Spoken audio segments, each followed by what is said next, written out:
డేట్ని పరిగణలోకి తీసుకున్నారా, ఎంక్వైరీని పరిగణలోకి తీసుకున్నారని సీనియర్ అడ్వకేట్ సిద్ధార్థ్ లూథ్రా చెప్తున్నారు. 2015-2016 are the alleged transaction in Rafale case. Rafale కుంభకోణం కూడా దేశాన్ని కుదిపేసింది, రాజకీయాలను కుదిపేసింది, పార్లమెంట్ని కుదిపేసింది.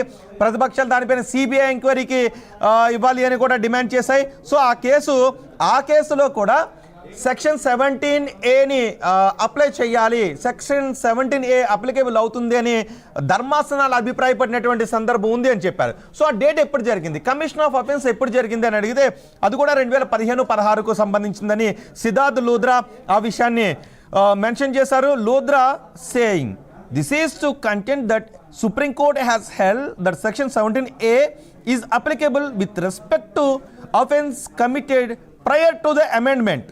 లూథ్రా చెప్తున్నారు saying this to contend that Supreme Court has held that section 17A is applicable with respect to offence committed prior to the amendment. ఇక్కడ amendment జరగటానికంటే ముందే ఈ commission of offence జరిగింది. ఏదైతే ఆరోపిస్తున్నారో ట్రాన్సాక్షన్ చేస్తూ జరిగిందో, రఫేల్ యుద్ధ విమానాలు కొనడానికి ట్రాన్సాక్షన్ జరిగినటువంటి తేదీ అమెండ్మెంట్ చేయడానికంటే ముందే అక్కడ కూడా సెక్షన్ 17A ఎంక్వైరీకి సంబంధించి అప్లై చేయాలి అనే విషయాన్ని పరిగణలోకి తీసుకున్నారు. సో డేట్ ఆఫ్ అఫెన్స్ కాదు, date of enquiry from which commence, ఎక్కడి నుంచి అయితే డేట్ ఆఫ్ ఎంక్వైరీ ప్రారంభం అవుతుందో ఆ డేట్ను మాత్రమే పరిగణలోకి తీసుకోవాలి అని హరీష్ సాల్వే చెప్తున్నారు. బీజేపీని ప్రతిపక్షాలు మొత్తం పార్లమెంట్లో కూడా ఒక యుద్ధ వాతావరణాన్ని సృష్టించినటువంటి కేసు రఫేల్ కుంభకోణం కేసు. ఆ కేసులో క్లీన్ చిట్ ఇచ్చారు ఆఫ్ కోర్స్, కానీ పెద్ద కుంభకోణమే జరిగింది ఇక్కడ అని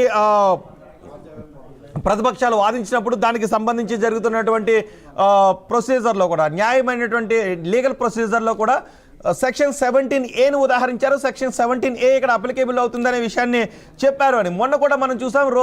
ముకుల్ రోహిత్కి కూడా బెంగళూరులో యడ్యూరప్ప ముఖ్యమంత్రిగా ఉన్నప్పుడు జరిగినటువంటి నేరాలకు జరిగే విచారణకు సంబంధించి కూడా ఈ సెక్షన్ని ఎక్కడైతే డేట్ ఆఫ్ ఎంక్వైరీ స్టార్ట్ అవుతుందో, విచారణ ప్రారంభమవుతుందో అక్కడి నుంచి మాత్రమే పరిగణలోకి తీసుకోవాలి. అంతే తప్పితే అఫెన్స్ జరిగినటువంటి తేదీ నాటుకున్నటువంటి చట్టాలను పరిగణలోకి తీసుకోవడం కాదు, ప్రారంభించే సమయానికి ఉన్నటువంటి చట్టాలను మాత్రమే పరిగణలోకి తీసుకోవాల్సినటువంటి అవసరం ఉంటుంది అనే విషయాన్ని చెప్పారు. ఎందుకంటే వెరీ బేసిక్ రూల్. ఎందుకు, లా మేకర్ యొక్క ఉద్దేశం ఏంటి, ఏ లా అప్లై ఎన్ఫోర్స్లో ఉంది, సో అక్కడ జరిగినటువంటి నేచర్ ఆఫ్ అఫెన్స్ ఏంటి, ఇవన్నిటిని కూడా పరిగణలోకి తీసుకుని ఇంటర్ప్రిటేషన్ చేయాల్సినటువంటి అవసరం కనిపిస్తుంది.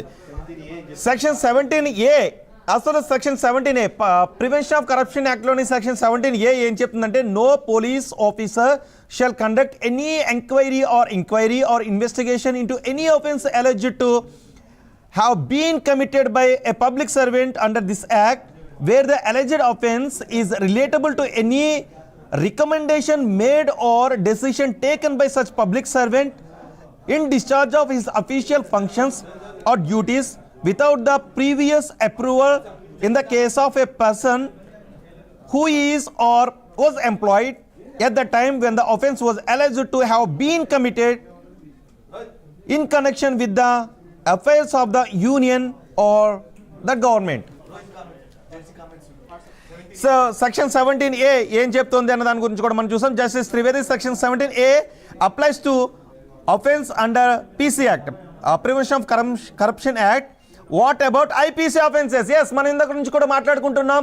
IPCలో 409 కూడా అక్కడ మనకి కనిపిస్తుంది. చంద్రబాబు పెట్టిన కేసుల్లో ప్రివెన్షన్ ఆఫ్ కరప్షన్ యాక్ట్తో పాటు IPCలో 409 criminal breach of trust by public servant.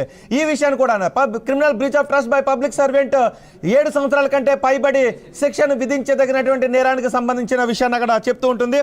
So what about IPC sections అనే విషయాన్ని అడిగారు.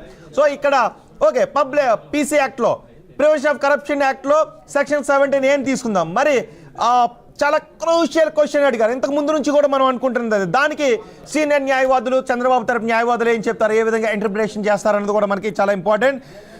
Section 17A applies to offense under section PC Act. And what about IPC offenses అని అడిగారు. Salve section 17 says any offense it is wider. Any offense it is wider. ఆ offence ఏదైనప్పటికీ కూడా దీన్ని మనం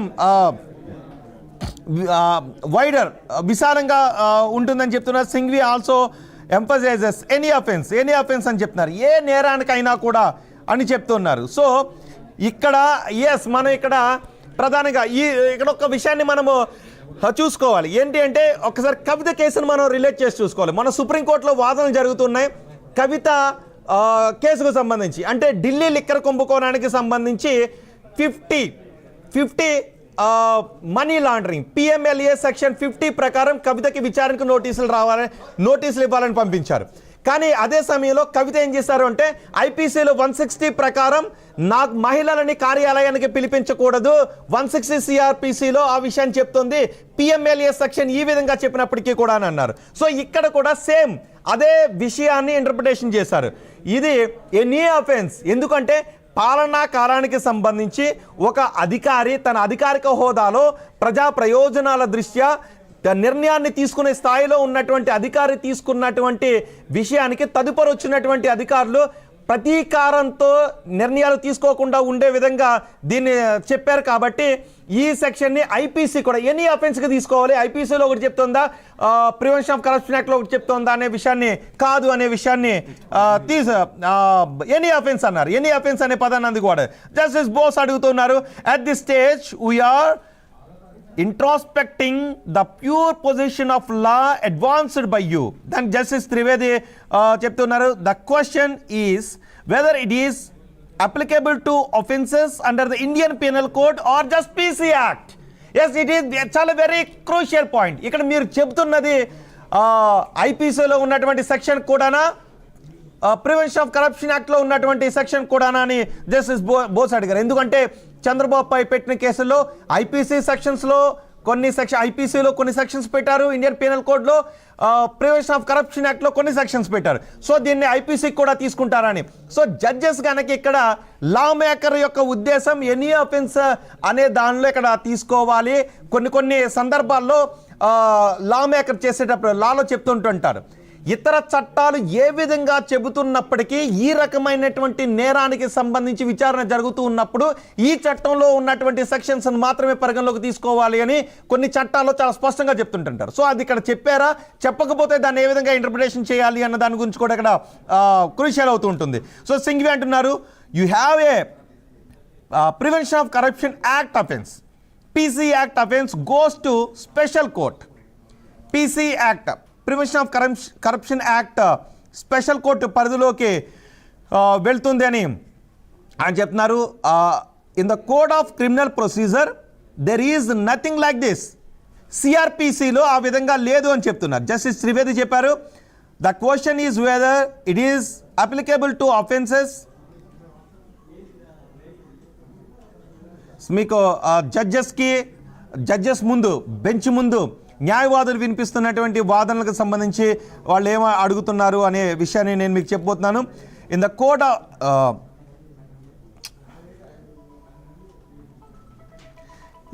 చాలా ఆసక్తికరమైనటువంటి వాదనలు ఇక్కడ చోటు చేసుకున్నాయి. At this stage we are introspecting the pure position of law advanced by you.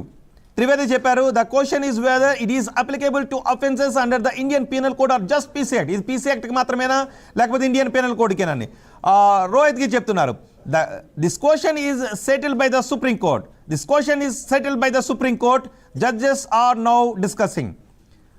Justice Trivedi అంటున్నారు, in the code of criminal procedure there is nothing like this. Criminal procedure కోడ్లో ఆ విధమైనటువంటి రూల్స్ లేవు, ఆ విధంగా చెప్పట్లేదు అంటున్నారు. సింఘ్వి అంటున్నారు, you have A PC act offence. PC act offence goes to special court. Justice Trivedi అంటున్నారు, FIR ఈజ్ ఫర్ బోత్